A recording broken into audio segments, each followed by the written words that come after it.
Está llegando fin de año, por supuesto nosotros a través del hashtag numeral Mi Deseo les propusimos escribir a las redes sociales de C5N, como siempre les ofrezco mi Twitter personal que es @mbelenaaramburu, sobre cuál es tu deseo para fin de año, para el año que comienza. Pero siempre cuando llega fin de año algo se nos revuelve, ¿no?, en nuestro interior. ¿Qué pasa con todos nosotros cuando llega fin de año? Luis Grach, bienvenido. Buen día, ¿cómo estás, María Belén?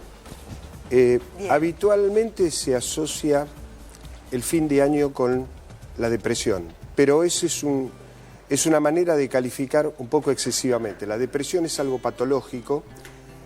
Todo fin de ciclo produce naturalmente un sentimiento afectivo que es la tristeza.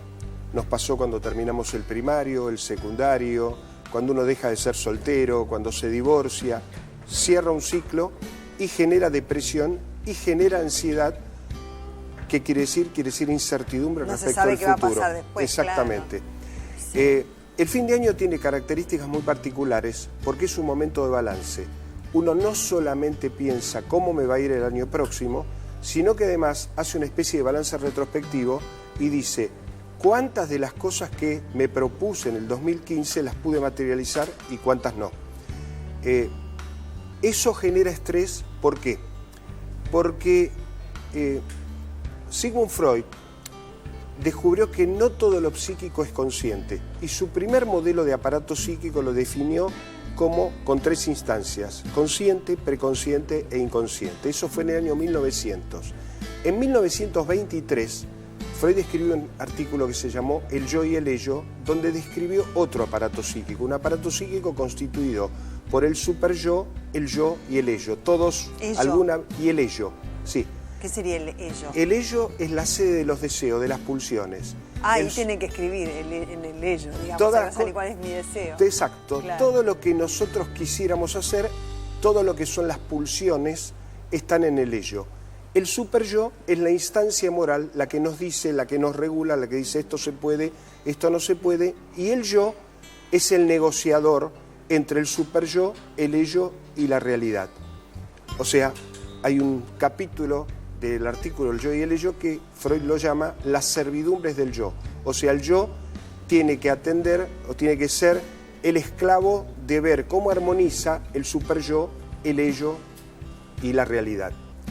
Dentro del superyo hay una subporción que se llama ideal del yo.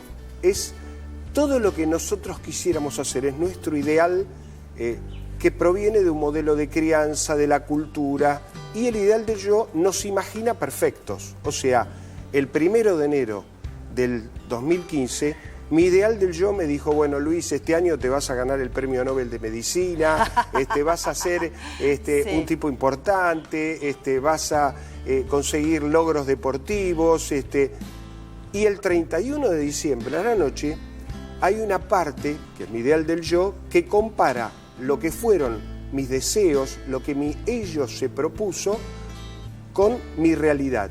Si mi superyo es muy cruel conmigo, voy a flagelarme porque no pude conseguir todo lo que aspiraba, sí, porque además estoy muy influenciado por la cultura y la publicidad que me muestra familias felices, gente exitosa, dinero, etcétera, sí, etcétera, y si yo me comparo con eso, voy a tener una proclividad a autoflagelarme si mi superyo o mi ideal del yo es muy sádico y muy cruel conmigo mismo. A ver, para hacer una pausa en esto, ¿no? Porque es verdad, si yo me comparo con el otro, con los otros, con lo que la sociedad me propone, quizás haya una distancia muy grande.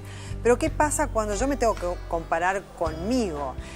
Y eso apunto a la elaboración de la listita, ¿no? ¿Cómo hacer esa listita de lo que queremos lograr para que a fin de año no nos encontremos con la frustración de ese super yo que te dice, ves, esto no lo lograste, no lo lograste, no lo... Entonces uno se queda con la sensación de vacío porque se fijó en lo que no logró y no se fijó en aspectos que quizás no estaban en la listita, pero aparecieron, fluyeron y fueron logros más allá de los que se consiguieron, ¿no? Lo primero que tengo que hacer es darme cuenta que ninguna persona materializa toda la lista de sus deseos. Sí.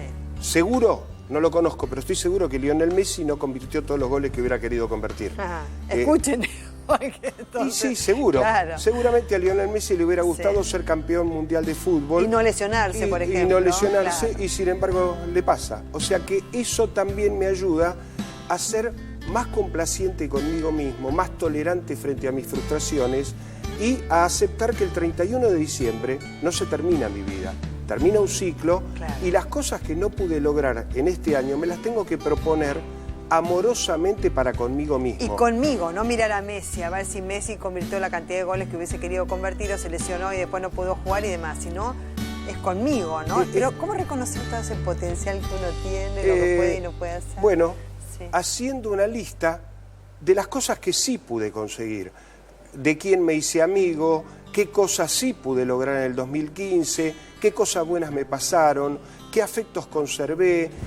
Normalmente en un cierre de ciclo, en el fin de año, en la Navidad, la gente tiene una proclividad a pensar en lo que pasó, en lo que perdió, en las personas queridas que se murieron, de quién se divorció, las pérdidas que tuvo.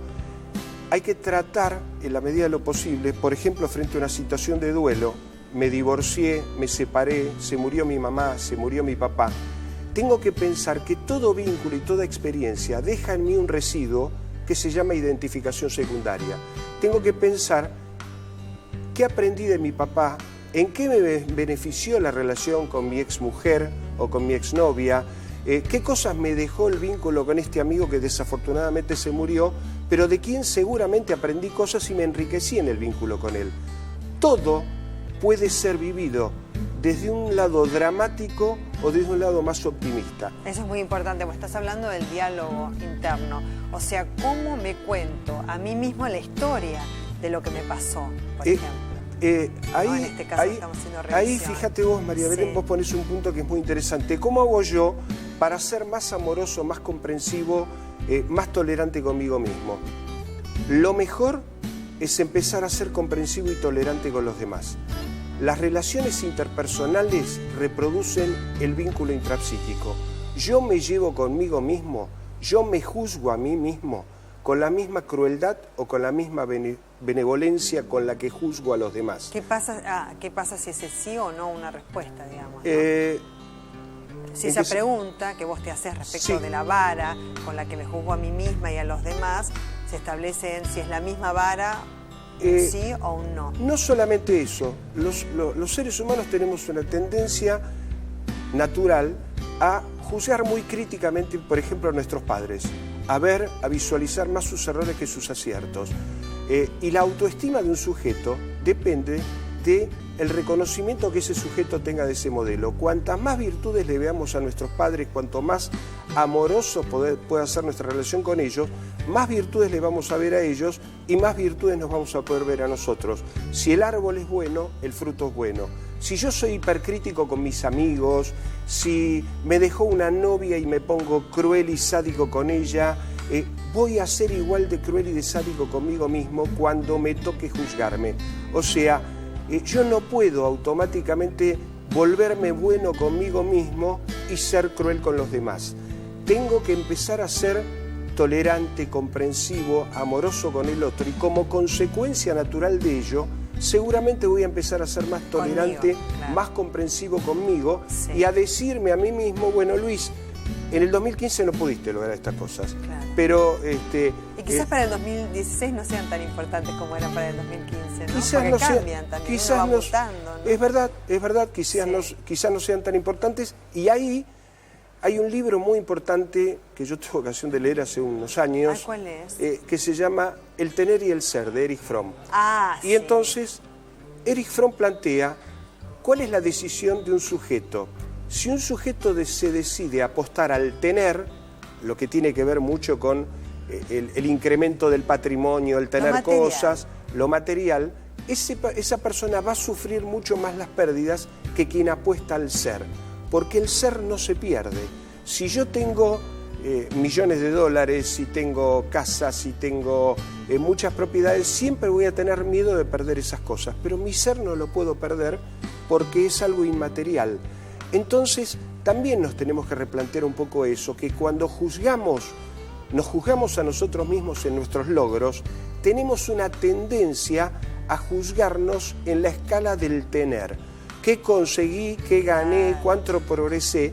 Y no nos juzgamos en la escala del ser. Por ejemplo, aprendí a ser más paciente, aprendí, no sé, sé, a ser más generoso, cada uno, digamos, en lo que tenga que a ser más atento, a escuchar más, qué sé exactamente. yo. Eso, esos valores. ¿Sabes? A veces, como yo lo he establecido hace muchos años ya para mi vida, hace muchísimos años, ¿no? Que me ha servido mucho, establecer una escala de prioridades. Entonces, cuando uno tiene esa escala de prioridades que se condice con los valores, entonces no le pifías mucho, porque si algo no pudiste hacer, pero no estaba dentro de la escala de los valores, no estaba primero o segundo, entonces no te das sensación de pérdida o de frustración o de qué macana que esto no lo tengo o no lo hice o no lo conseguí. Es verdad. Porque mis prioridades, basadas, te digo, en los valores, sí, que no tienen que ver con lo material, estoy hablando de valores. Por ejemplo, qué sé yo, mis hijos son prioridad. Entonces, si yo tengo que ir a un cóctel o estar con mis hijos y tengo, por ejemplo, que ir a ese cóctel por compromiso, voy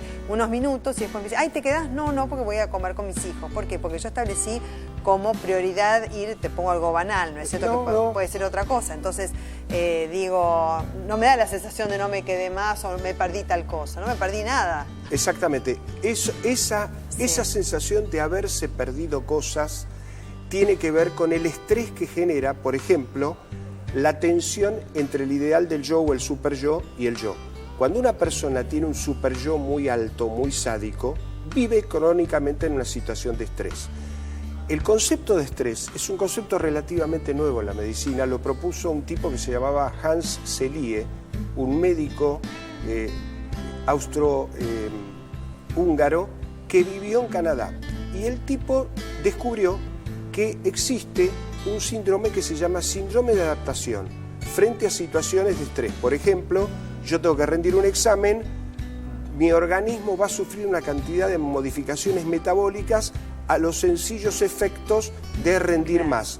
Esto le pasaba al hombre de la prehistoria, que salía de la caverna, se enfrentaba con un animal y tenía que o luchar o huir. Ahora, el estrés se llama síndrome de adaptación porque cierto nivel de estrés es positivo en el sentido de que nos permite protegernos de los peligros y adaptarnos a las exigencias de la vida.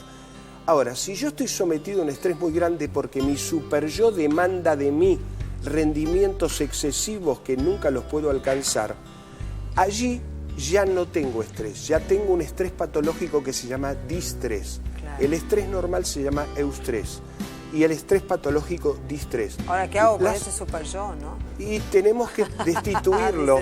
Tenemos que destituirlo porque el super yo es una construcción narcisista. Claro. Es una imagen perfecta de nosotros mismos. Y exige. Que exige y exige, y entonces tenemos que constantemente luchar contra esa exigencia narcisista de cumplir con esos ideales, de tener la familia Kodak, de tener todos los logros en la vida de lo material, de tener siempre éxito, y tenemos que aceptar que se cierra el año, tenemos que hacer un balance. En el balance hubo cosas que logramos y cosas que no logramos. Lo que no logramos nos lo tenemos que proponer para lograr el año próximo, pero lo más amorosamente posible. Claro. Yo tengo que ser solidario conmigo mismo. Si tengo una instancia que me critica, que me condena como un super yo sádico, difícilmente voy a poder usar todo mi potencial al servicio de conseguir esos logros. Y tenemos que pensar que, bueno, que un año se terminó, que una relación se terminó, claro, que un vínculo se terminó, que se terminó la infancia, que se terminó la adolescencia, que se terminó la facultad, y uno vive una situación de estrés. Yo me acuerdo cuando me recibí de médico y sentía ahora ¿qué va a ser de mí? Yo estaba protegido en la facultad, claro, teniendo pequeños estrés que eran los exámenes parciales y los finales, y de golpe surge allí... Si hubiese sabido lo que venía después, no te agarraba ese estrés cuando terminaba la facultad. Luis Grach, un placer como siempre. Muchísimas gracias. Aprendemos muchísimo. Feliz año, felices fiestas. No, te vamos a seguir invitando. Sí, por supuesto, pero empecemos a prepararnos para hacer un balance benevolente. Estemos rodeados de gente que nos quiere, no nos quedemos solos, claro, y hagamos una lista de las cosas buenas que hicimos. Como vos decías, los hijos, tu vínculo con tus hijos, tus relaciones afectivas. Que son lo más importante. Eso es tu ser y eso no lo podés perder. Y eso tiene no se compra. Y eso, las cosas más importantes que uno tiene en la vida, lo más importante, eso no lo compras. Eso no lo compras en ningún lado. Gracias.